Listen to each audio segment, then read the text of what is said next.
है ना। तो एक सपोज एक नोकिया है मोबाइल मैन्युफैक्चरर, एक एमआई है, फिर दूसरा ओप्पो है, डिफरेंट डिफरेंट मोबाइल मैन्युफैक्चरर है।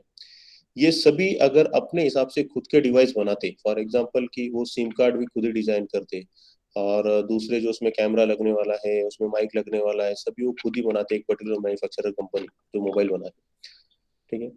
तो अगर जब किसी को नया बिजनेस शुरू करना है, जब उसको खुद का मोबाइल बनाना है, कोई दूसरी कंपनी लॉन्च हो रही, तो उसको क्या करना पड़ेगा, इन सभी प्रोडक्ट पे मॉनिटर करना पड़ेगा, सभी की मैन्युफैक्चरिंग रिस्पॉन्सिबिलिटी उसको खुद को लेना पड़ेगी, ठीक है। क्या है ये वाला और कुछ बोल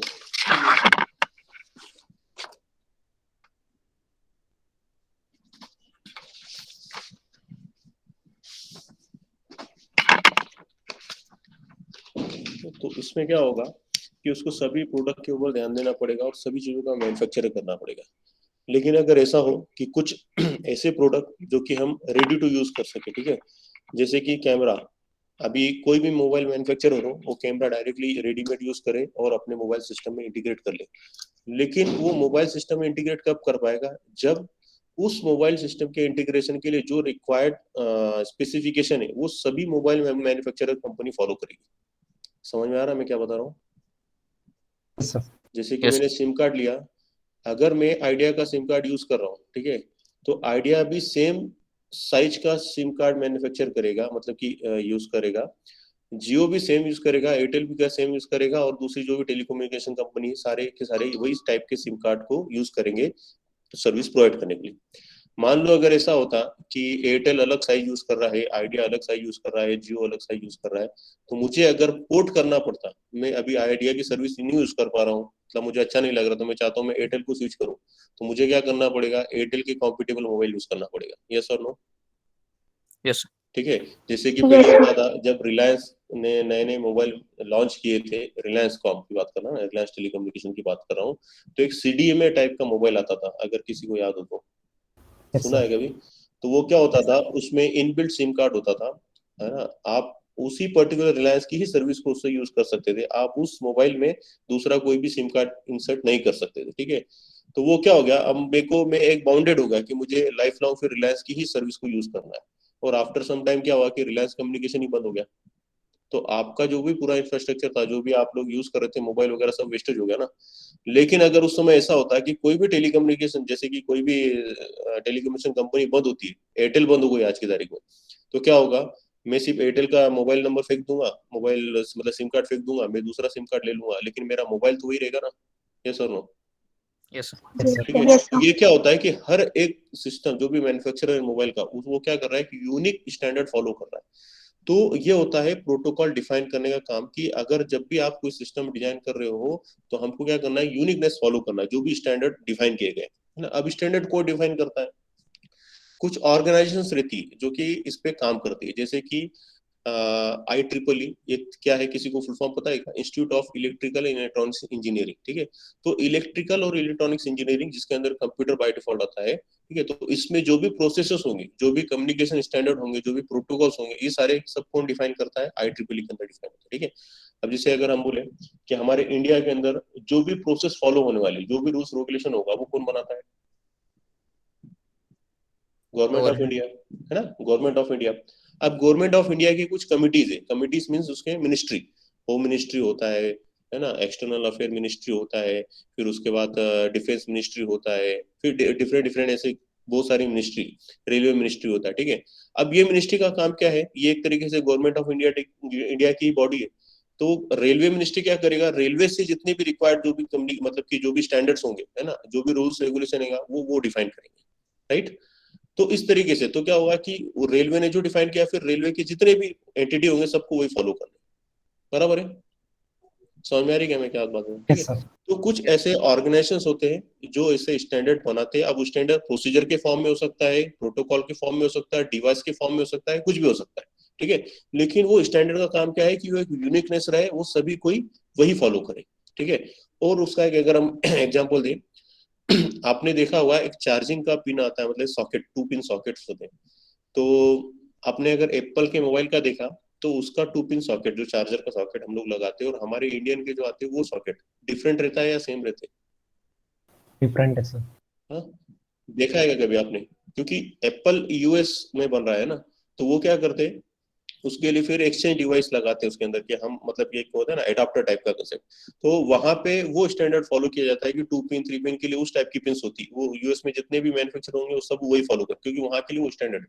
लेकिन इंडिया के अंदर जितने भी 2 पिन 3 पिन के हम लोग सॉकेट लगाते हैं, वो इंडियन टाइप के होते हैं, मतलब कि जो एशिया में पूरे पर्टिकुलर एशिया में फॉलो किया, क्योंकि यहाँ का जो ऑर्गेनाइजेशन उन्होंने ये स्टैंडर्ड डिफाइन कर रखा है। ठीक है, और सभी को फिर वही चीज फॉलो करनी, ऐसा नहीं कि फिर डिफरेंट डिफरेंट फॉलो करेंगे। ठीक है, तो ये होता है स्टैंडर्ड्स। तो उसी तरीके से हम लोगों ने देखा है कि प्रोटोकॉल स्टैंडर्डाइजेशन क्या होता है, उसको कैसे डिफाइन किया जाता है, उसकी कुछ प्रोसेसेस होती है नहीं, लेकिन स्टैंडर्ड बनाने के लिए एक प्रोसेस के थ्रू फॉलो करना पड़ता है। फिर उसमें कुछ कमिटी होती है, वो कमिटी उसकी प्रोसेस को फॉलो करती है, फिर उसको इवेल्यूशन होता है, वो उसकी फिजिबिलिटी चेक की जाती है, फिर उसको पब्लिश किया जाता है। पब्लिश करने के बाद 10 ईयर का प्रोसेस होता है कि उस पर्टिकुलर प्रोसेस को यूनिवर्सली एक्सेप्टेड किया जा सकता है या नहीं। अगर वो किया जा सकता है तो फिर उसको स्टैंडर्ड में कन्वर्ट कर दिया जाता है, और अगर उसको लोग अडॉप्ट नहीं करते तो फिर उसको डिस्कार्ड कर दिया जाता है। ठीक है, तो एक प्रोसेस के थ्रू हमको जाना पड़ता है।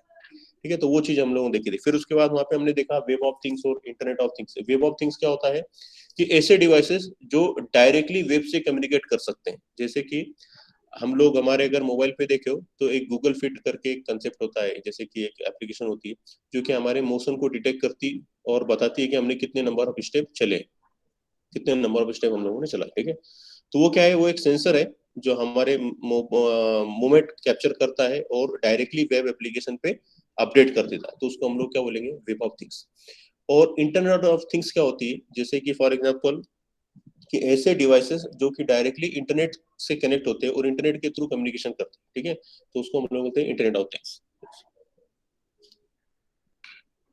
जस्ट अ मिनट, एक मिनट।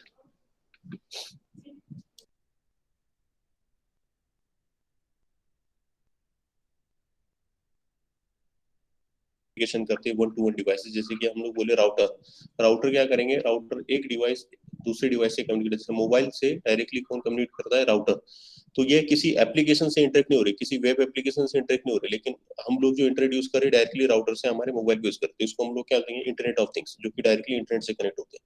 ठीक है, तो ऐसे डिवाइस है जो डायरेक्टली वेब से कनेक्ट होते हैं और वेब में अपना डेटा पुटअप करते हैं। ठीक है, उसको हम लोग बोलते हैं वेब ऑफ थिंग्स। और ऐसी डिवाइसेस जो कि डायरेक्टली इंटरनेट को कनेक्ट होते हैं, उसके बेस पे कम्युनिकेशन करते हैं, उसको हम लोग बोलते हैं इंटरनेट ऑफ थिंग्स। ठीक है, तो ये हम लोगों ने देखे थे वेब ऑफ थिंग्स और इंटरनेट ऑफ थिंग्स। तो एक्चुअली धीरे धीरे जो भी डिवाइसेस है सभी क्या है, वेब से कनेक्टेड हो रहे हैं, तो web of things and internet of things both come together and to form the intelligent devices. ठीक है, हम देख रहे हैं यहाँ पे machine to machine and WSN protocols. ठीक है, machine to machine network basically क्या है, मशीन टू मशीन कम्युनिकेशन होता है, एक मशीन दूसरे machine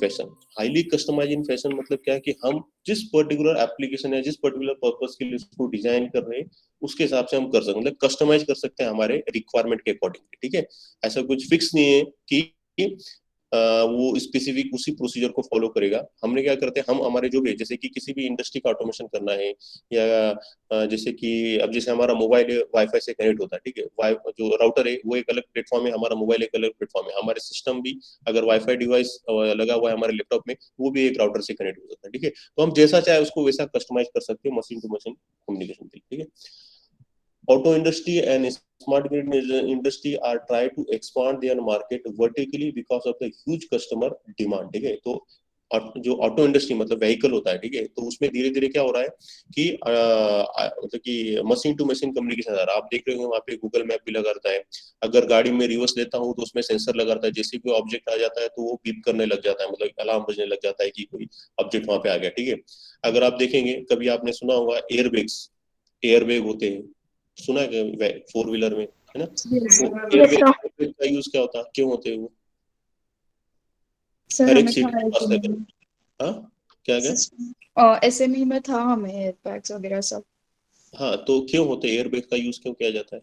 safety purpose. Safety purpose. Safety है ना। जैसे अगर आपकी गाड़ी का कोई एक्सीडेंट होता है ना, तो एक्सीडेंट क्या है कि आपके फ्रंट में होगा, तो अगर जैसे वो जर्क महसूस करता है, मतलब जर्क को डिटेक्ट करेगा, तो ऑटोमेटिक ऑटोमेटिक आपके एयर बैग ओपन हो जाएंगे। जैसे कोई ड्राइवर है तो उसके जो स्टीयरिंग है वहां पे ऑटोमेटिक एयर बैग क्या हो जाएगा, ओपन हो जाएगा। जैसे उसको झटके से अगर वो आगे जाना चाहता है, मतलब आगे हुआ, तो क्या होगा, उसके एक्सीडेंट से उसको सेफ्टी मिलेगा, उसको ज्यादा चोटें, मतलब ज्यादा चोट उसको नहीं आएगी। ठीक है, तो ये कैसे हुआ, ये एक तरीके से कैसा हुआ कि धीरे धीरे जो भी हमारे व्हीकल है उसमें ऑटोमेशन यूज किया जा रहा है। आई बात समझ में? तो हम M2M कम्युनिकेशन, मतलब कि जैसे उसने जब डिटेक्ट किया, इमीडिएट वो एयरबैग एक्टिव हो जाते हैं। इस तरीके से हमारा फ्यूल इंडिकेटर, अगर हमारे जैसे हमारे सिस्टम में हमारे सॉरी जो कार है या व्हीकल है उसमें हमारा फ्यूल जैसे ही लो होता है तो हमारे को हमारा एक डिजिटल मीटर होता है, वहां पे हमारे को दिखता है कि कितना अभी फ्यूल है, कम हुआ तो बता देगा, अगर फुल होता है तो भी हमको इंडिकेट कर देगा। ठीक है, वो सब कैसे हो रहा है, सेंसर्स के बेस पे हो रहा है। ठीक है, तो धीरे धीरे ऑटोमेट जो इंडस्ट्री है वो हमारे व्हीकल में IoT का यूज कर रही है। ठीक है, फिर होता है स्मार्ट ग्रिड। स्मार्ट ग्रिड मतलब क्या, कि जो हमारा इलेक्ट्रिकल ट्रांसमिशन होता है, डिस्ट्रीब्यूशन होता है, जनरेशन होता है, ट्रांसमिशन होता है, वहां पर भी हम लोग धीरे धीरे IoT का यूज कर रहे हैं स्मार्टली डिस्ट्रीब्यूशन करने के लिए और स्मार्टली इलेक्ट्रिसिटी जनरेट करने के लिए। ठीक है, फिर उसके बाद आता है high level M2M architecture from M2M standard task force does include fixed and other non-cellular wireless network। ठीक है, तो मतलब ये जो M2M कम्युनिकेशन होता है वो बेसिकली सेल्यूलर नेटवर्क में नहीं होता। सेल्यूलर मतलब हमारे जो मोबाइल के बेस पे जो कम्युनिकेशन हो रहा है उसमें नहीं, वो क्या होगा, मतलब कि सिम कार्ड के बेस पे जो हम लोग कम्युनिकेशन करते हैं वो होता है सेल्यूलर नेटवर्क। वो जनरली क्या करते हैं, आइदर फिक्स लाइन के बेस पे या फिर वायरलेस नेटवर्क के बेस पे कम्युनिकेशन स्टैब्लिश करते हैं। ठीक है, M2M में। फिर the European telecommunication standard institute, जैसे मैंने आपको बताया था कि कोई भी स्टैंडर्ड, जो कोई भी प्रोटोकॉल है, कोई भी प्रोसीजर जो बनाता है वो कोई ना कोई ऑर्गेनाइजेशन बनाता है। ठीक है, तो उसी तरीके से क्या है, European telecommunication standard institute produce globally applicable standard for information and communication technology. ठीक है, तो जो ICT टाइप का टेक्नोलॉजी होगा उसके लिए स्टैंडर्ड बनाने का काम करता है कौन, यूरोपियन टेलीकम्युनिकेशन स्टैंडर्ड इंस्टीट्यूट। ठीक है, अब ग्लोबली मतलब ओवरऑल पूरे वर्ल्ड के लिए।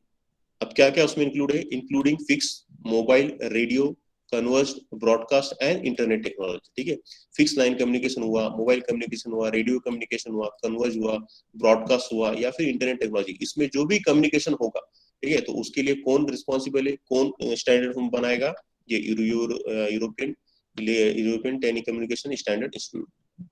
फिर the open geospatial consortium OGC 2013 is an international industry consortium of few hundred company। ठीक है, अब यहाँ पे क्या हुआ, कुछ पूरे वर्ल्ड वाइड कुछ इंडस्ट्री आए साथ में और उन्हें अपना एक ये कंसोर्टियम बना, मतलब कि ऑर्गेनाइजेशन बनाया। ठीक है, इसको हम लोग बोलते हैं ओपन जियो स्पेशल कंसोर्टियम, है ना। उसमें कंपनीज है, गवर्नमेंट एजेंसीज है and university, they develop publicly available standard that provide geographical information support to the web and wireless and location based service. ठीक है, अब जैसे इसका काम कैसा है, एक एग्जांपल हम लोग देखें तो जो ओपन जियो स्पेशल कंसोर्टियम, कुछ इसमें इंडस्ट्रीज है, कुछ गवर्नमेंट एजेंसीज है, कुछ यूनिवर्सिटी है, उन्होंने एक मतलब कि वो सब मिलके एक स्टैंडर्ड बना रहे हैं। ठीक है, वो स्टैंडर्ड में क्या करना चाहते हैं, वो ऐसे डिवाइसेस या ऐसे प्रोटोकॉल बनाएंगे जो कि जियोग्राफिकल इंफॉर्मेशन, ठीक है, जैसे हमारा मोबाइल में GPS होता है, तो जीपीएस एक रेडीमेड सिस्टम है।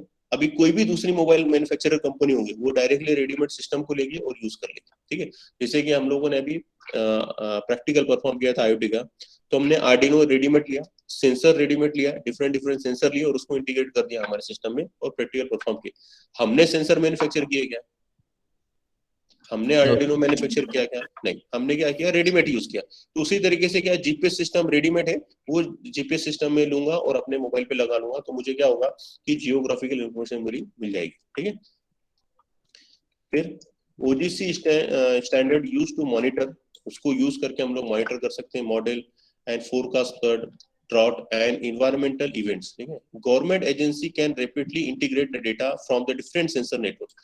ये क्या करते हैं कि जितने गवर्नमेंट एजेंसी क्या करती है, जितने भी नेट सेंसर्स नेट हो गया, वेदर सेंसर हो गया, जो भी, और टेम्परेचर सेंसर हो गया, XYZ जितने भी सेंसर है, तो कंटिन्यूसली क्या कर रहे हैं, वो सेंसर डेटा, जो सेंसर नेटवर्क जो सेंसर डेटा जनरेट कर रहा है उसको यूज करते हैं। ठीक है, फिर external sensor feed can be incorporated easily to improve the prediction and decision making. ठीक है, अब जैसे सपोज वेदर सेंसर लगा रखा है गवर्नमेंट ने, तो वेदर सेंसर के बेस पे क्या करेंगे, वो डेटा को इंटीग्रेट करेंगे गवर्नमेंट और उसके बेस पे वेदर फोरकास्टिंग करेगी कि वहाँ पे रेन होने वाली है क्या, वहाँ पे कुछ डिजास्टर हो सकता है क्या। ठीक है, अभी आप लोग देखते होंगे जैसे जो साइक्लोन आते हैं, समुद्र में या सी के अंदर, ठीक है, तो गवर्नमेंट उसको पहले ही प्रेडिक्ट कर देती है कि भाई इस समय यहाँ पे साइक्लोन आने वाला है, ताकि वो लोगों को वहां से मूव कर सके, जिससे कि कम से कम लॉस हो। यस और नो? ठीक है, तो ये सब कैसे होता है? वायरलेस सेंसर नेटवर्क की वजह। वो क्या करते हैं, सेंसर अपना डेटा जनरेट करते हैं, डेटा जनरेट करके क्लाउड में स्टोर करेंगे, और गवर्नमेंट एजेंसीज हुआ या फिर जो भी एजेंसी जो उसके लिए रिस्पॉन्सिबल है, गवर्नमेंट की कंपनी, गवर्नमेंट की जो कमिटी उसके रिस्पॉन्सिबल है, वो डेटा को यूज करती है, उस पर एनालिसिस करती है और वेदर फोरकास्टिंग करती है। ठीक है, फिर होता है इसके साथ साथ और क्या क्या चीजें इसके अंदर हो सकती है, तो अदर M2M स्टैंडर्ड, मतलब ऐसे और दूसरे भी बहुत सारे M2M स्टैंडर्ड जो हम लोग देखा, OGC देखा या फिर IEEE स्टैंडर्ड देखे सब चीजें ना, तो उसके अदर देन और भी बहुत सारे M2M स्टैंडर्ड्स है। उसमें क्या क्या एक्टिविटी हो सकती है? डेटा ट्रांसफर प्रोटोकॉल स्टैंडर्ड्स है ना, M2M डिवाइस मैनेजमेंट और standardize M2M gateway, machine to machine security and fraud detection. ठीक है, जो मशीन टू मशीन कम्युनिकेशन हो रहा है उसकी सिक्योरिटी होना चाहिए, बीच में कोई डेटा हमारा चोरी ना हो सके या मिस यूज ना हो या फिर चेंजेस ना हो सके। ठीक है, तो उसके लिए भी वही रिस्पॉन्सिबल है। Network API for machine to machine communication capability, remote diagnostic monitoring and remote provisioning and discovery. ठीक है, रिमोट डायग्नोस्टिक का मतलब क्या? अगर सपोज आपको आपके घर पे एक राउटर लगा हुआ है इंटरनेट का, ठीक है, आप इंटरनेट यूज कर, तो अगर सपोज कि वो इंटरनेट बंद हो जाता है या उसमें कुछ प्रॉब्लम आया, तो हम क्या करें, कस्टमर केयर को कॉल करते हैं और उनको बताते हैं कि हमारे राउटर में प्रॉब्लम हो रहा है, इंटरनेट नहीं चल रहा। ठीक है, तो वो क्या करते हैं, वहां से एक कमांड पुटअप करते हैं, मतलब कमांड रन करते हैं और हमारे जो राउटर है उसको चेक करते हैं। ठीक है, वो चेक करने के बाद वो आइडेंटिफाई कर लेते हैं कि एग्जैक्टली इसमें सिस्टम में क्या प्रॉब्लम। अगर वहां पे सिग्नल पहुंच रहा है, मतलब जो आपका इंटरनेट सर्विस प्रोवाइडर है वहां से अगर आपके राउटर तक सिग्नल पहुंच रहा है, दैट मीन्स की क्या है कि केबल परफेक्ट है, आपके राउटर में प्रॉब्लम है। ठीक है, लेकिन अगर आपके राउटर रिप्लाई नहीं करता है, मतलब कि जो कमांड प्रेस कर, ठीक है, अगर वो रिप्लाई नहीं करता, मतलब आपके जो इंटरनेट सर्विस प्रोवाइडर है वहां से आपके राउटर में जो केबल डाला हुआ है उसमें प्रॉब्लम। ठीक है, तो उसको बोलते हैं हम लोग रिमोट डायग्नोस्टिक। अभी आप लोगों ने ये नेटवर्क के जो कंप्यूटर नेटवर्क का जो प्रैक्टिकल है उसमें कभी यूज किया होगा पिंग कमांड, यस और नो? देखा क्या पिंग? Yes, sir. पता है पिंग कमांड क्या करता है? आप एक आईपी एड्रेस पिंग लिखते हैं पहले और एक आईपी एड्रेस डालते हैं, है ना, तो वो पिंग कमांड क्या करता है, जो आपने आईपी एड्रेस डाला, मतलब आपके सिस्टम से वो जो सिस्टम है जिसका आपने आईपी एड्रेस डाला उसके बीच में कम्युनिकेशन चेक कर रहे हैं। ठीक है, तो आपने क्या किया, रिमोट डायग्नोस्टिक किया, रिमोट मॉनिटरिंग किया कि वो मेरा और उसके बीच में कम्युनिकेशन है या नहीं, तो डायरेक्टली लाइन है या नहीं स्टैब्लिश। ठीक है, अगर वो प्रॉपरली रिप्लाई करता है, TTL64 आपने देखा होगा, इस तरीके से रिप्लाई करता है, दैट मीन्स कि आपका सिस्टम उसके साथ कनेक्टेड है। अगर नहीं होगा तो क्या बताएगा, रिक्वेस्ट टाइम आउट बताएगा या फिर डिवाइस नॉट फाउंड बताएगा, इस तरीके से कुछ एरर देता है। अभी कुछ एक्सपीरियंस किया ऐसा कुछ, यस और नो? Yes sir. ठीक है, अगर नहीं किया होगा तो अगर जब भी आपका नेटवर्क का प्रैक्टिकल होगा उसमें आप यूज करो। ठीक है, तो इसको हम लोग बोलते हैं remote diagnostic, remote monitoring like this. ठीक है, तो वो भी क्या होता है, एक मशीन से दूसरे मशीन कम्युनिकेशन, क्योंकि हम हमारे मशीन को दूसरे मशीन के साथ कम्युनिकेशन चेक। ठीक है, फिर remote management of device behind the gateway और firewall, open rest API for machine to machine application and IP address issue for devices IPv6। जैसे कि कुछ डिवाइसेस ऐसे हैं जो सिर्फ IPv6 पे काम करते हैं, कुछ डिवाइस ऐसे होंगे जो IPv4 पे ही काम करते हैं। ठीक है, तो दोनों का इंटीग्रेशन कैसे होगा, दोनों एक दूसरे के साथ कम्युनिकेट कैसे होंगे। ठीक है, तो वो भी यहाँ पे आता है। ठीक है, जैसे कि अगर हम देखें तो वाईफाई को आप ब्लूटूथ से कनेक्ट कर सकते हैं क्या? No sir. हाँ, यस और नो? No sir. No no, Bluetooth से ही कनेक्ट होगा, मतलब ब्लूटूथ आपके मोबाइल पे ब्लूटूथ है, दूसरे के मोबाइल पे ब्लूटूथ है, तो वो ब्लूटूथ से कम्युनिकेट होगा।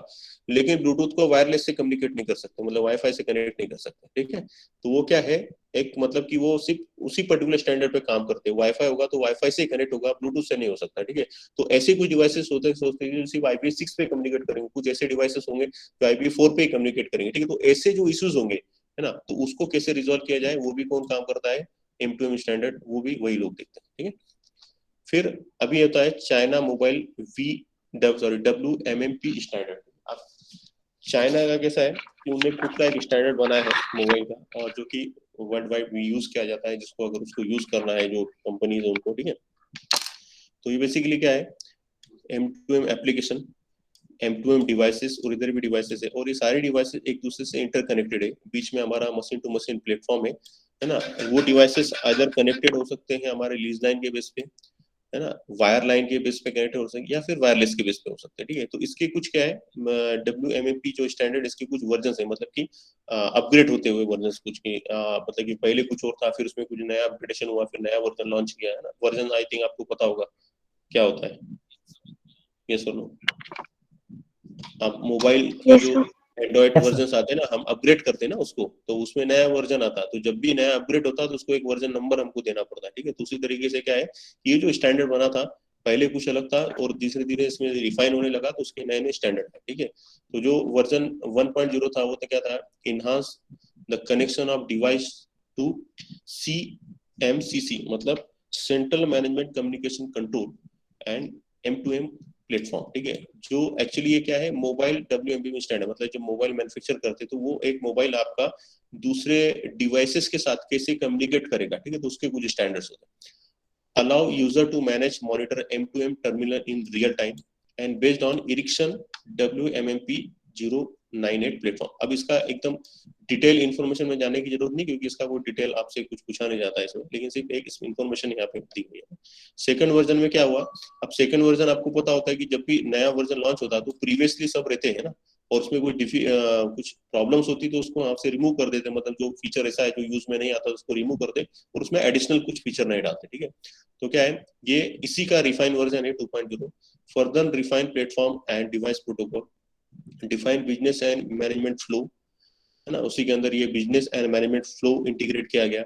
Revise part of version 1.0 content and enhance machine to machine device management function based on chunking radian M2M 2.0 platform, ठीक है। अब उसके कुछ डिफरेंट ये है, मतलब वर्जन है, अब इसमें इतना डिटेल जाने की आपको कोई जरूरत नहीं, सिर्फ इतनी चीजें याद रखनी है।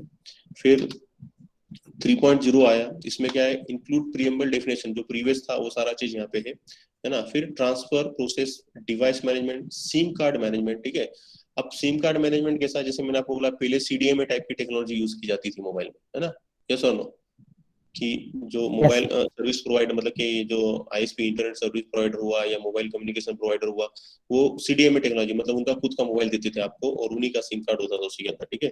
तो सिम कार्ड एक्चुअली इनबिल्ट होता था, मतलब ऐसा फिजिकल सिम कार्ड नहीं मिलता था, ठीक है। तो जब 3.0 वर्जन आया तब उन्होंने कहा सिम कार्ड मैनेज, मतलब कि एक टाइप का ओपन प्लेटफॉर्म बनाया जिसमें कोई भी सिम कार्ड आप वहाँ पे यूज कर सकते हैं, ठीक है। और सिम कार्ड मैनेजमेंट हुआ। फिर AT मतलब advance technology on format ETC, realize device to device communication routed over machine to machine platform, include security related issues है, जो भी उस पर्टिकुलर सिक्योरिटी रिलेटेड कुछ इशू होंगे वो भी इस पर्टिकुलर वर्जन के अंदर इंटीग्रेट किए गए। Add application API to platform device real time software application, ठीक है। अब रियल टाइम सॉफ्टवेयर एप्लीकेशन मतलब क्या, कि आपका मोबाइल रनिंग है, आप नए वर्जन को डाउनलोड करेंगे और उसको अपग्रेड करेंगे, ठीक है। तो इसको बोले जाते हैं हम लोग real time software upgradation function, ठीक है। जैसे नया वर्जन आता है आपके मोबाइल में नोटिफिकेशन आ जाएगा कि नया वर्जन आ गया, आप उसको अपग्रेड कर लो, यस और नो, Yes, sir. होता है ना। Yes. And further revise version of 2.0, मतलब जो 2.0 वर्जन था उसको रिवाइज करके हमने 3.0 लाया है। 8 device real time software upgradation, sorry ये रिपीट हुआ, यहाँ पे सेम टू सेम आ गया ना जो यहाँ पे लिया। फिर अभी हम लोग जो वर्जन यूज कर रहे हैं प्रेजेंटली 3.0 यूज कर रहे हैं, जितने भी चाइना मैन्युफैक्चरर मोबाइल है जो हम लोग हमारे इंडिया के अंदर लॉन्च होते हैं सारे ये पर्टिकुलर वर्जन को फॉलो कर रहे हैं ना। फिर इसका जो फ्यूचर है आगे क्या होगा, इसमें support wireless sensor network technology, distributed M2M network access, support non standard non dedicated network and their protocols. अब नॉन स्टैंडर्ड मतलब जैसे मैंने आपको बताया कि वाईफाई है और ब्लूटूथ, ये एक दूसरे के साथ कनेक्ट नहीं हो सकते, ठीक है। तो इस टाइप के भी स्टैंडर्ड पे वो लोग आगे काम कर रहे हैं कि आपका वाईफाई ब्लूटूथ के साथ कम्युनिकेट हो कर सके, ठीक है। क्योंकि कुछ ऐसे डिवाइसेस होते हैं जो सिर्फ ब्लूटूथ पे उनके पास, मतलब उसमें सिर्फ ब्लूटूथ होता है, कुछ ऐसे डिवाइसेस होते हैं जिसमें सिर्फ वाईफाई होता है, तो दोनों का अगर एक दूसरे के साथ कम्युनिकेशन करना है तो आपको एक ऐसा मीडियम बनाना पड़ेगा कि जो क्रॉस प्लेटफॉर्म भी वर्क कर सके, ठीक है। तो वो फ्यूचर में उस पर काम चालू है कि इस तरीके से कैसे हम लोग कर पाएंगे वो देखा जा रहा है, ठीक है।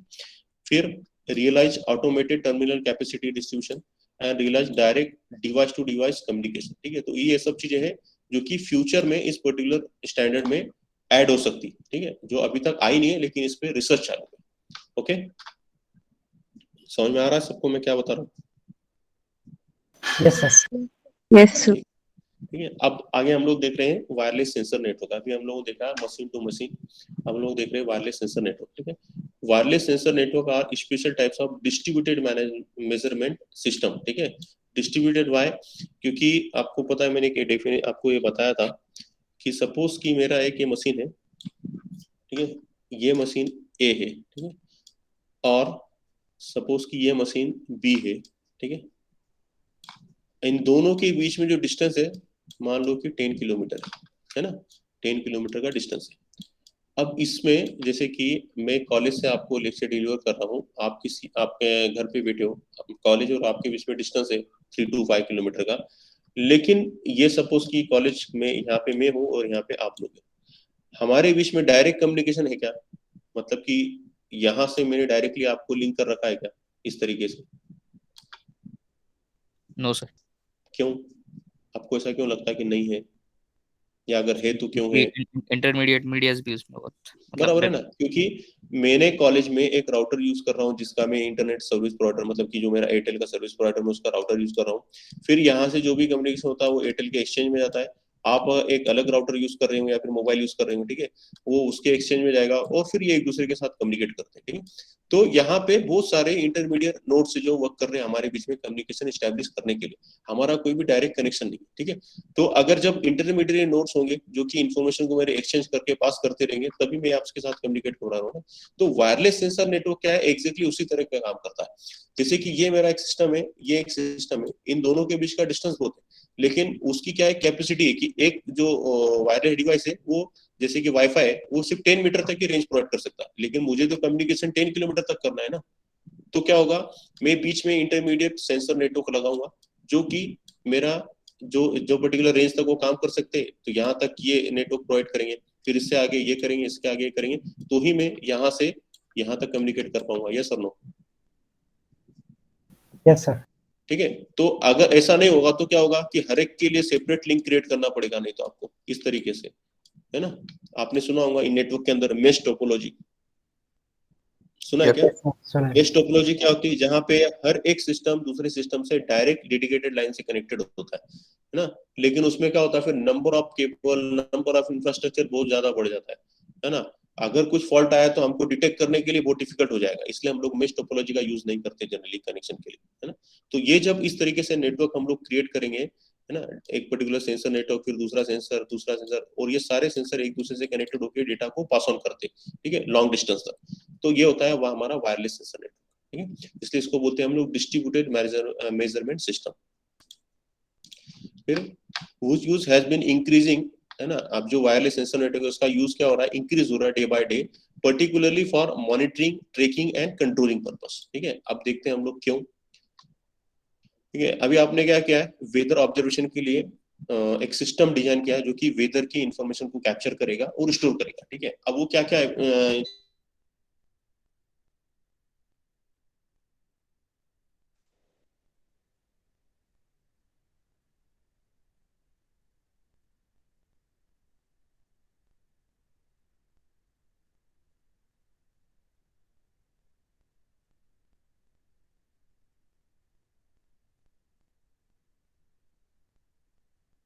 पावर ऑफ हो गया था। ठीक है, तो सपोज कि क्या क्या हमने एक ये बता दिया था ना मैंने आपको, wireless sensor network. Yes, sir. ठीक है, हमने क्या किया, वेदर ऑब्जर्वेशन सिस्टम, मतलब एक वेदर मॉनिटरिंग सिस्टम हमने एस्टेब्लिश किया है और वो लगा रखा है। ठीक है, तो वो क्या क्या हमको इन्फॉर्मेशन गैदर करेगा और स्टोर करेगा हमारे सिस्टम में। फर्स्ट टेम्परेचर, विंड स्पीड, है ना, wind direction, humidity and other information. ठीक है, अब ये सब इन्फॉर्मेशन को कलेक्ट करके एक क्लाउड स्टोरेज पे या फिर एक लोकल स्टोरेज पे स्टोर कर दिया जाएगा। अब इसका यूज किया जा सकता है ना, क्या क्या पर्पस के लिए यूज कर सकते हैं हम लोग सब चीजों का। ठीक है, तो क्या है, one of the benefit of using the sensor data is data typically can be reused many time, thereby reducing the cost and maximize the benefit। ठीक है, हम लोग उसको जो डेटा वहां से गैदर हो रहा उसको हम लोग रीयूज कर सकते हैं, इस वजह से हमको बार बार उसको डेटा को कैप्चर करने की जरूरत नहीं पड़ती। इससे क्या होगा, क्लाइमेट मॉडलिंग, वेदर फोरकास्टिंग, ये एक वेल नोन कंसेप्ट है वेदर फोरकास्टिंग, ठीक है। तो अगर ये सब चीज temperature, wind speed, wind direction, humidity and जितनी भी जो इन्फॉर्मेशन स्टोर की जा रही है, इसके बेस पे गवर्नमेंट क्या कर सकता है, मतलब जो एजेंसी है जो वेदर मॉनिटरिंग कर रही है उसको वेदर की फोरकास्टिंग कर सकते हैं, ठीक है। तो क्या होगा, वो मॉनिटरिंग भी होगा, ट्रैकिंग भी होगा और कंट्रोल भी किया जा सकता है। यस और नो? Hello, Yes. ठीक है। फिर उसका और भी use plume modelling, insurance risk analysis, है ना, sky area location decision and so on, different different purpose के लिए हम उसका यूज कर सकते हैं, ठीक है। तो एक एग्जांपल था, अगर मैं वेदर सेंसर लगाता हूँ तो क्या कर सकता हूँ, और दूसरे भी बहुत सारे सेंसर हम लोग उसका यूज करके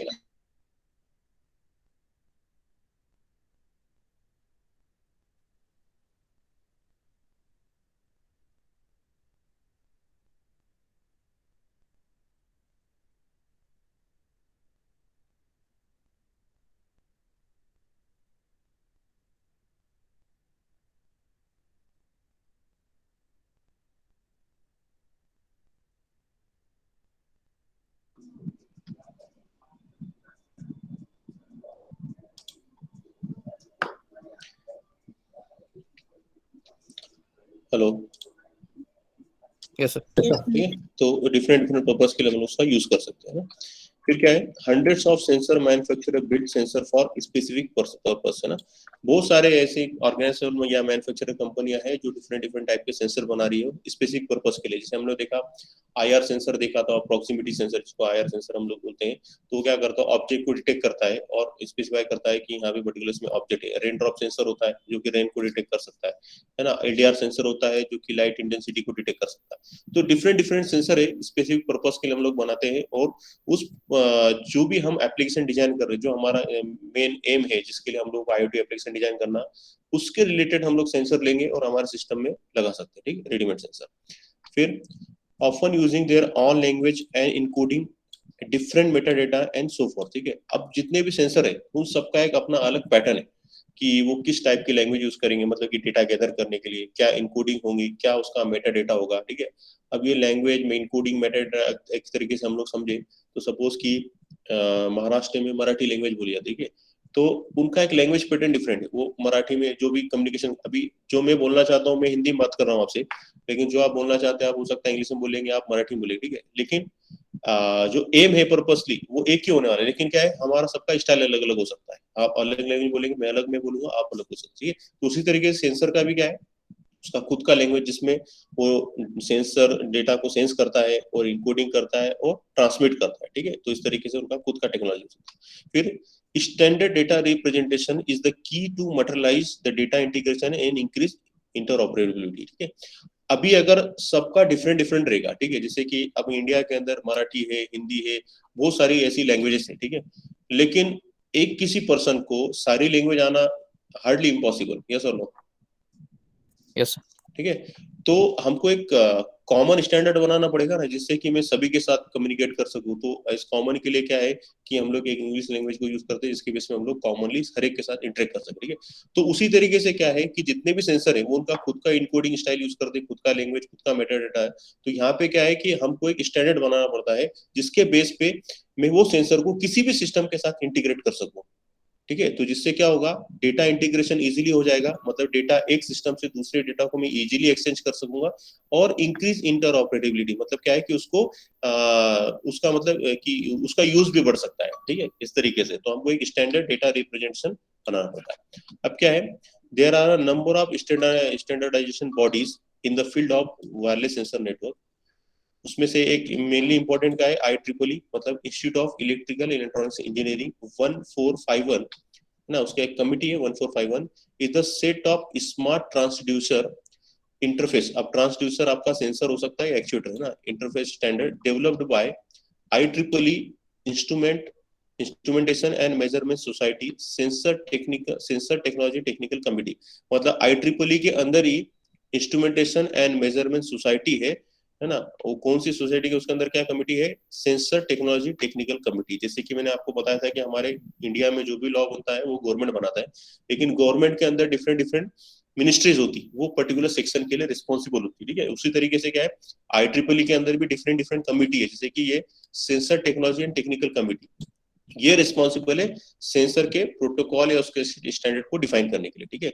अब ये क्या करती है, they describe a set of open, common and network independent communication interface for connecting transducer, sensor और एक्चुएटर टू माइक्रोप्रोसेसर। ठीक है, अब आप जो भी सेंसर और एक्चुएटर यूज करेंगे, जब उसको आप माइक्रोप्रोसेसर से कनेक्ट करेंगे या फिर इंस्ट्रूमेंटेशन सिस्टम से कनेक्ट करेंगे, तो जब वो इंटीग्रेट होंगे एक दूसरे के साथ, तो वो इजीली इंफॉर्मेशन को एक्सचेंज कर सके, क्योंकि सेंसर जो इन्फॉर्मेशन सेंस करेगा उसको माइक्रोप्रोसेसर को देना है उसको प्रोसेस करने के लिए, और प्रोसेस करने के बाद वो इन्फॉर्मेशन आपके कहीं पे क्लाउड पे स्टोर होगी। या फिर अभी रिवर्स अगर हम लोग देखें, तो आप कोई इंस्ट्रक्शन देंगे सेंसर को टास्क परफॉर्म करने के लिए, तो क्या होगा, रिवर्स आएगा, क्लाउड से इंस्ट्रक्शन जाएगा माइक्रोप्रोसेसर के साथ। ठीक है, तो माइक्रोप्रोसेसर क्या करेगा, सेंसर को अंडरस्टैंड होने वाली कंसेप्ट में उस इंफॉर्मेशन को प्रोड्यूस करेगा और सेंसर को पास करेगा, ताकि उस तरीके से सेंसर वर्क करे। ठीक है, तो कम्युनिकेशन कैसा होगा, सेंसर से माइक्रोप्रोसेसर और माइक्रोप्रोसेसर से सेंसर। ठीक है, तो जब भी हम किसी सेंसर को हमारे सिस्टम से कनेक्ट करेंगे तो वो इजीली इंटरफेस कर सके। ठीक है, तो उसके लिए हम ये क्या, जो सेंसर टेक्नोलॉजी टेक्निकल कमिटी है वो स्टैंडर्ड बनाती है। ठीक है, आया समझ में सबको, यस और नो, कि फिर से बताओ? Hello sir repeat. सर एक बार रिपीट। ओके ठीक है, देखो ये IEEE 141 है ना। अभी ने क्या किया, a set of smart transducer interface standard. ये क्या कर रहे हैं, जो भी ट्रांसड्यूसर बनाने वाले हैं तो एक उसके लिए एक स्टैंडर्ड बना रहे हैं। ठीक है, मतलब कि वो कैसे जितने भी सेंसर मैन्युफैक्चरर कंपनी है वो सभी को ये स्टैंडर्ड को फॉलो करना पड़ेगा, और इसी के बेस पे उनको ये सेंसर को मैन्युफैक्चर करना, ताकि वो सेंसर किसी भी सिस्टम के साथ इजीली इंटीग्रेट हो सके। ठीक है, तो जो स्टैंडर्ड बनाएगा वो कौन बनाएगा, IEEE की ही एक टेक्निकल कमिटी, कौन सी, sensor technology and technical committee, जो कि स्टैंडर्ड बनाती है, और उसी स्टैंडर्ड को फॉलो करके सभी सेंसर मैन्युफैक्चरर कंपनी को वो सेंसर प्रोड्यूस करने पड़ते। ठीक है, अब ये किस टाइप के स्टैंडर्ड बनाएगी, मतलब जो कि वो जो कमिटी वो क्या डिस्क्राइब करेगी, set of open, common and network independent communication interface for connecting. मतलब वो ओपन मतलब क्या है कि वो कैसे एक दूसरे के साथ कनेक्ट होंगे, कॉमन मतलब यूनिफॉर्म होना चाहिए, और वो नेटवर्क की हम कैसे सेंसर को नेटवर्क से कनेक्ट कर सकेंगे। ठीक है, तो जो भी ट्रांसड्यूसर आप किसी माइक्रो प्रोसेसर से कनेक्ट करेंगे, जैसे कि हमारा आर्डिनो हुआ या रास्पबेरी पाई, हमको किसी भी सेंसर को या इधर हम आर्डिनो से कनेक्ट करेंगे या फिर हमको किससे कनेक्ट करना पड़ता है, रास्पबेरी पाई से। ठीक है, तो आर्डिनो के अंदर एक आईसी होती है जो उसका ब्रेन होता है, तो एक बार हम क्या करते हैं, हमारे पीसी से वो प्रोग्राम उसके आईसी में स्टोर कर दिया, तो अब वो सेंसर के साथ ऑटोमेटिक कम्युनिकेट करते रहेगा। ठीक है, तो जब भी आप किसी सेंसर को किसी माइक्रो प्रोसेसर से कनेक्ट करेंगे तो वो इजीली इंटरेक्ट होना चाहिए, मतलब एक दूसरे के साथ इंटरफेस कर सके। जैसे आपने देखा है कुछ सेंसर ऐसे होते हैं, अभी हमने प्रैक्टिकल में देखा था ना, कुछ सेंसर ऐसे होते हैं जो डिजिटल इन्फॉर्मेशन को प्रोड्यूस करते हैं, कुछ सेंसर ऐसे होते हैं जो एनालॉग इन्फॉर्मेशन को प्रोड्यूस करते हैं। यस और नो, देखा था ना हमने प्रैक्टिकल में। Hello, yes sir. तो वो स्टैंडर्ड उनको फॉलो करना, अगर वो एनालॉग भी है तो वो माइक्रो प्रोसेसर से जब भी इंटीग्रेट होंगे, मतलब जब भी वो कनेक्ट होंगे, तो किस फॉर्म में इंफॉर्मेशन को एक्सचेंज करेंगे। ठीक है, तो वो सारी चीजें डिफाइन करने का काम किसका होता है, जो सेंसर टेक्नोलॉजिकल टेक्निकल कमिटी है वो डिफाइन करती है कि आपके सेंसर में किस टाइप का इंफॉर्मेशन जनरेट होना चाहिए, ताकि वो इंफॉर्मेशन हम लोग माइक्रो प्रोसेसर में कैसे इजीली पास कर सके। ठीक है, मतलब एक दूसरे के साथ कम्युनिकेट करने के लिए उनको स्टैंडर्ड स्टैब्लिश करना पड़ता है। समझ में आया अभी? Yes sir. ठीक है, अब इसमें और आगे क्या होगा? यस सर, वो आप गोरे मैडम से पूछे ना, यहाँ पे भी हो सकती है। अब हम इसमें आगे क्या देखेंगे, IEEE 1451 provide a general transducer data control, timing, configuration, and calibration model. It provides a set of common interface for connecting the sensor and actuator to the instrument and control and network. Field net. Okay? One of the key element of this standard is the definition of transducer electronics data seat. अब electronics data seat मतलब क्या, कि उस device के अंदर एक seat रहता है, या एक हम बोल सकते हैं एक पैटर्न, जिसमें कि सेंसर इंफॉर्मेशन को जनरेट करके स्टोर करेगा। ठीक है, जिसको हम लोग क्या बोलते हैं, ट्रांसड्यूसर इलेक्ट्रॉनिक डेटा सीट। ठीक है, जैसे कि मान लो आपको कोई इन्फॉर्मेशन स्टोर करना, तो हम क्या करते हैं, कंप्यूटर में एक फाइल बनाते और उसमें स्टोर कर, जैसे आपको मैं बोला कि आप आपकी सेमिनार रिपोर्ट बनाओ, तो आप क्या करेंगे, वर्ड फाइल ओपन करेंगे, कंटेंट राइट करेंगे और उसमें स्टोर करेंगे। ठीक है, तो कंप्यूटर जो भी इन्फॉर्मेशन स्टोर करता है in the form of file करेगा। ठीक है, तो उसी तरीके से सेंसर जो भी इन्फॉर्मेशन को जनरेट करता है वो क्या करेगा, उस सेंसर के अंदर एक डिवाइस होता है, मतलब कि एक सीट होती है जिसको हम लोग बोलते हैं transducer electronic data seat, TEDS for इस ट्रांसड्यूसर, ठीक है। तो सेंसर जो भी इंफॉर्मेशन को जनरेट करेगा उस पर्टिकुलर सीट में अपडेट करता है या स्टोर करता है। ये समझ में आई बात, क्या बताया मैंने, ठीक है। अब यही इंफॉर्मेशन जो ये पर्टिकुलर सीट में स्टोर की गई, यही इंफॉर्मेशन आगे पास ऑन होगी जो भी सिस्टम सेंसर के साथ कनेक्ट होता है। फिर क्या है, the TEDS is a memory device attached to the transducer. अब ये जो मेमोरी डिवाइस है, ये मतलब एक तरीके से TEDS एक मेमोरी डिवाइस है जो कि ट्रांसड्यूसर से कनेक्ट होगा, क्योंकि जो भी सेंसर इंफॉर्मेशन को जनरेट करेगा उसको उस मेमोरी में स्टोर करना है। विच store the transducer identification, calibration and correction data and manufacture related information, ठीक है। ये सारी इंफॉर्मेशन इस पर्टिकुलर TEDS के अंदर स्टोर की जाती है। ओके, जैसे कि अगर हम इसको देखें, आपका ATM कार्ड होता है, ATM कार्ड में आपने देखा एक चिप लगा रहता है, देखा क्या? ATM Yes, card sir. में एक चिप रहता है, तो जैसे आप ATM मशीन पे डालते हो, उस चिप के बेस पे इलेक्ट्रॉनिकली इंफॉर्मेशन एक्सचेंज होती है ATM के साथ, तो उसको ऑटोमेटिक समझ में आ जाता है कि ये ATM कार्ड किस पर्टिकुलर अकाउंट को बिलोंग करता है। तो वो ATM कार्ड उसी अकाउंट की इंफॉर्मेशन आपको ATM पे शो करेगा, दूसरे किसी की नहीं शो करेगा। समझ में आया? Yes, sir. ठीक है। तो हर एक सेंसर में इस तरीके से एक TEDS मतलब इलेक्ट्रॉनिक सीट होती है जिसमें वो डेटा अपडेट किया जाता है। फिर the goal of IEEE 1451 family of standard is to allow the access of transducer data through a common set of interface, ठीक है। अब ये क्या कर रहा है, IEEE 1451 फैमिली जो स्टैंडर्ड बना रहा है, ये एक इस तरीके से मतलब एक स्टैंडर्ड बना रहा है कि जो सेंसर उस पर्टिकुलर डेटा सीट में इंफॉर्मेशन को स्टोर कर रहा है, वो डेटा सीट मतलब वो इंफॉर्मेशन कैसे सिस्टम, दूसरे जो सिस्टम उसके साथ सेंसर के साथ कनेक्ट होने वाले, वो उसके साथ कैसे एक्सचेंज हो सके, ठीक है। तो उसके लिए कॉमन इंटरफेस बनाता है ताकि जो भी सेंसर ने डेटा को जनरेट किया है और उस सिस्टम में अपडेट किया है, उसको हम लोग जो भी दूसरा सिस्टम कनेक्ट होगा उसके साथ इजिली एक्सचेंज कर सके। समझ में आया क्या होता है? ठीक है। तो वही लिखा है यहाँ पे, the goal of IEEE 1451 family of standard is to allow access of transducer data through a common set of interface, ठीक है। फिर अब ये जो है इसके अंदर कुछ वर्जन आए हैं, मतलब जो डेटा सीट जनरेट हो रही, तो 14510-2007 है ना, और फिर यहाँ से ये 1 होता है, तो यहाँ पे क्या होगा, the common functions and communication protocol TDS format. अब ये जो वर्जन आया था 1451 का, इसमें ये चीज होती थी। फिर इसके अंदर और अपग्रेडेड वर्जन मतलब कि यहाँ है, तो इसमें क्या हो, network capable application procedure information model, फिर इसके बाद transducer to micro processor communication protocol and TDS format, मतलब कि ट्रांसड्यूसर को माइक्रो प्रोसेसर से कम्युनिकेट करने के लिए किस टाइप का TDS फॉर्मेट होना चाहिए, वो इस पर्टिकुलर में है, ठीक है। फिर यहाँ पे क्या देखा हमने, network capable application processor information model, मतलब कि अगर सेंसर आपका नेटवर्क से कम्युनिकेट करेगा तो किस टाइप का इंफॉर्मेशन वहां पे होना चाहिए, ठीक है, तो उसके लिए कॉमन इंटरफेस बनाया गया। फिर अगर आपका डिवाइस किसी डिजिटल सिस्टम से कनेक्ट होता है, मतलब digital communication and TEDS format for distribution of multi drop system, ठीक है, तो उसके लिए किस टाइप का इंफॉर्मेशन एक्सचेंज होना चाहिए, क्या वहाँ पे फॉर्मेट होना चाहिए, वो इसने यहाँ पे डिफाइन किया, ठीक है। जैसे कि हमारा जो मोबाइल है वो वाईफाई से कनेक्ट होकर भी इंफॉर्मेशन एक्सचेंज कर सकता है, ब्लूटूथ से कनेक्ट होकर भी इंफॉर्मेशन एक्सचेंज कर सकता है, USB से कनेक्ट होकर भी इंफॉर्मेशन एक्सचेंज कर सकता है, ठीक है। तो वो डिफरेंट डिफरेंट मीडियम के थ्रू कनेक्ट होता है मोबाइल, ठीक है। तो किस टाइप से वो इंफॉर्मेशन एक्सचेंज करेगा अलग अलग इंटरफेस के लिए, ठीक है, तो उस तरीके से यहाँ पे मैं बताने की कोशिश कर रहा हूँ, ठीक है। फिर मिक्स मोड कम्युनिकेशन प्रोटोकॉल, तो अगर इस टाइप का जब कम्युनिकेशन हो रहा है उस सेंसर के साथ, तो उसका क्या TEDS फॉर्मेट होना चाहिए, वो यहाँ पे डिफाइन किया है, ठीक है। जब आपका डिवाइस, आपका जो सेंसर वायरलेसली कनेक्ट होगा, तो वायरलेस कम्युनिकेशन प्रोटोकॉल वहाँ पे होगा, तो उसके लिए किस टाइप का TDS फॉर्मेट होगा आपका, वो यहाँ पे डिफाइन किया गया, ठीक है।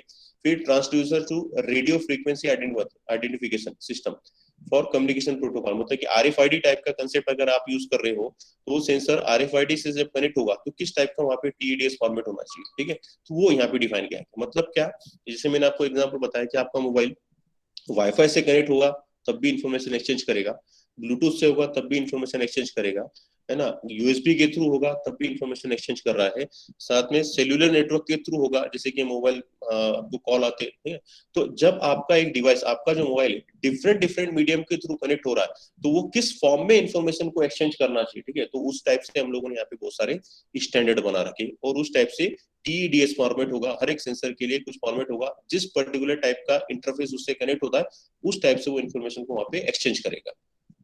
समझ में आया क्या बताया मैंने? Yes, sir. ठीक है। फिर आता है हमारा क्रॉस नेटवर्क है ना, क्रॉस नेटवर्क जो मैं आपको बता रहा था, between Bluetooth and ZigBee standard are not popular in wireless community compare to other system. अब जिगबी जनरली वाईफाई कम्युनिकेशन पे वर्क करता है, वायरलेस कम्युनिकेशन होता है ना वाईफाई के बेस पे, और हमारा जो ब्लूटूथ है वो भी वाईफाई है, लेकिन ब्लूटूथ अलग टेक्नोलॉजी है। तो आप जिगबी को ब्लूटूथ के साथ कनेक्ट नहीं कर सकते। जैसे कि एग्जांपल बताया, आपके पास मोबाइल पे ब्लूटूथ है और आपके पास मोबाइल में वाईफाई, अगर आप दोनों को एक दूसरे के साथ कनेक्ट करना चाहेंगे तो इट इज पॉसिबल और नॉट? ब्लूटूथ वाईफाई से कनेक्ट हो सकता है क्या? यस और नो? No. नहीं। आपके पास एक वाईफाई राउटर है और आपके मोबाइल पे वाईफाई वर्क नहीं कर रहा है ना, मतलब वाईफाई बंद है लेकिन ब्लूटूथ ऑन है, तो आपके वाईफाई राउटर से आपका मोबाइल कनेक्ट हो सकता है क्या? नहीं, क्योंकि ये टेक्नोलॉजी ही नहीं है अभी तक, है ना। तो cross network it is not possible in wireless sensor network. अगर वो ब्लूटूथ है तो उसको सारे डिवाइस ब्लूटूथ ही यूज करने, अगर वो जिगबी है तो सारे उसको जिगबी ही यूज करने, अगर वो वाईफाई है तो सारे डिवाइस को वाईफाई यूज करने वायरलेस सेंसर नेटवर्क के अंदर, ठीक है। It make most wireless sensor system incapable of direct communication with each other. Obviously, क्योंकि अगर वो ब्लूटूथ जिगबी से कनेक्ट नहीं हो रहा, ब्लूटूथ वाईफाई से कनेक्ट नहीं हो रहा, तो वो क्या होगा? Incapable of direct communication between each other, है ना।